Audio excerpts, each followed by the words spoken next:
The Nigerian political atmosphere is completely charged up right now, and an explosive new revelation has just sent shockwaves across the entire country. We are witnessing a massive political confrontation this year as the former presidential candidate of the African Action Congress and prominent human rights activist Omoyele Sowore has dropped an absolute bombshell.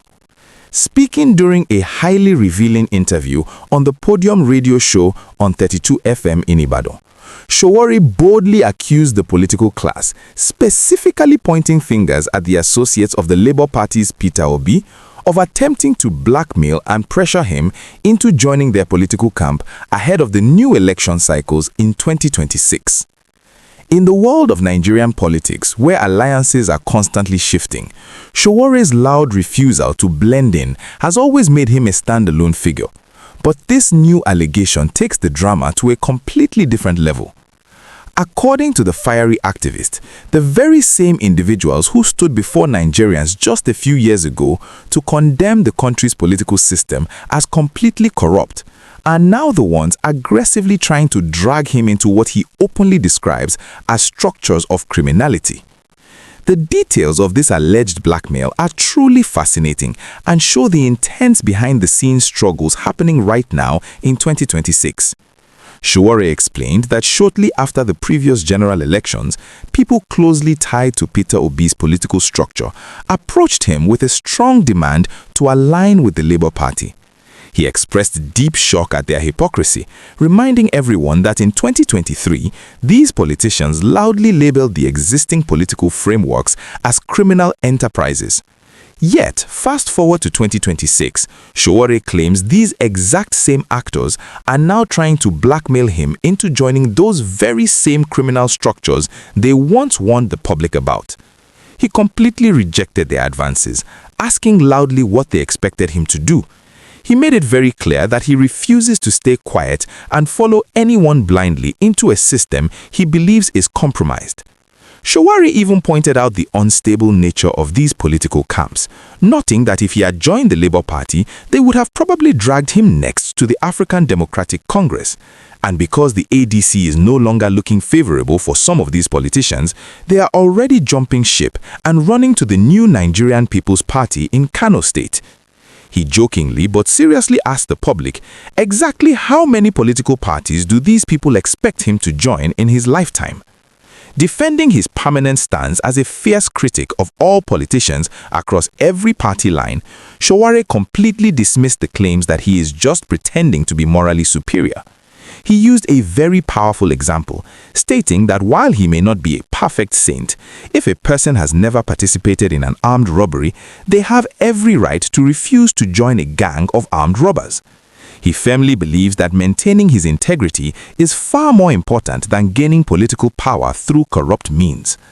Tracking these heavy political statements and bringing you the absolute truth without any fear or favor takes an enormous amount of daily research and dedication. If you love getting these factual, straightforward, and highly engaging political breakdowns, please take just one quick second right now to smash that like button. Liking this video tells the YouTube algorithm to push this important information to millions of other patriotic Nigerians who want the truth. Also, please make sure you hit that subscribe button and turn on your notification bell immediately. We work tirelessly to bring you the biggest stories every single day, and your wonderful support empowers our independent newsroom to keep delivering these facts directly to your screen.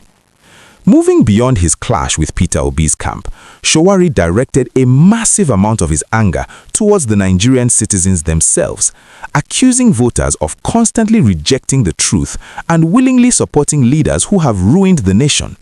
He argued that the core problem of the country lies with people who ignore vibrant young leaders offering real change and instead choose the very politicians who destroyed the educational system and the economy.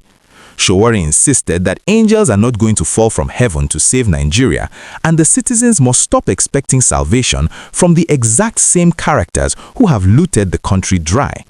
To prove his point about terrible leadership, he launched a fierce attack on several sitting governors, stating that their performances are so poor that they would not even be acceptable for a local government councillor in a country like Ghana. He specifically called out Governor Seyi Makinde of Oyo State, reminding everyone that while others were hyping the governor, he personally traveled to Ibadan to declare that the administration was just full of mediocrity. Sowore passionately argued that Nigerians have sadly normalized poor governance. He wondered why citizens celebrate leaders for performing the most basic duties of their office. According to him, a governor should never be praised for paying workers' salaries because the money does not come from the governor's private pocket.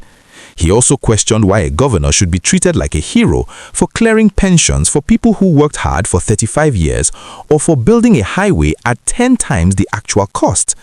This deep frustration led him to narrate a very dramatic recent visit to Abia in Abia State, where he openly clashed with the record of Governor Alex Otti. The backstory here is incredibly deep because Sowore revealed that Otti used to be a close associate who would wake him up at 4 in the morning to publish articles on Sahara Reporters condemning other governors. Sowore claims he specifically warned Otti back then that if he ever became a governor and performed poorly, he would come after him.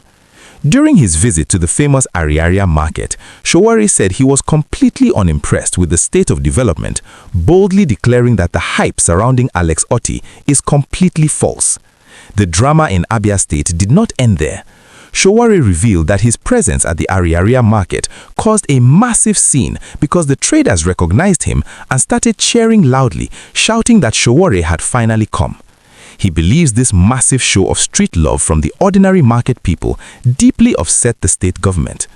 Immediately after he criticized the governor's performance, Sowore alleged that the Abia state government started paying social media influencers and mobilizing them to aggressively defend the governor's record online. However, Sowore remains completely unshaken by the attacks, insisting that no amount of paid propaganda will ever stop him from holding public officials accountable to the very standards they once preached. He stated clearly that he is simply holding Alex Otti to the high standards Otti himself used to write about on Sahara Reporters. He painted a very sad picture of the country's leadership, stating that if Nigerians truly understood what good governance looked like in other parts of the world, most of our current governors would not even be able to walk freely on the streets. This brings us to a very deep and important national conversation, and I genuinely want to hear your personal, highly detailed thoughts on everything Omoyele Sowore has revealed today. Do you sincerely believe his claims that Peter Obi's associates are trying to blackmail him into joining their political structures in 2026? Or do you think this is just another political strategy to gain attention? Furthermore, what are your thoughts on his harsh criticism of Governor Alex Otti and Governor Seyi Makinde?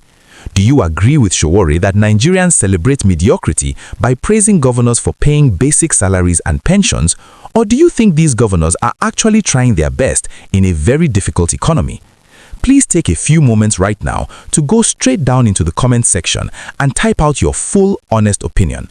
Your unique perspective is an incredibly vital part of this massive, ongoing national conversation about accountability, political integrity, and the future survival of our beloved country.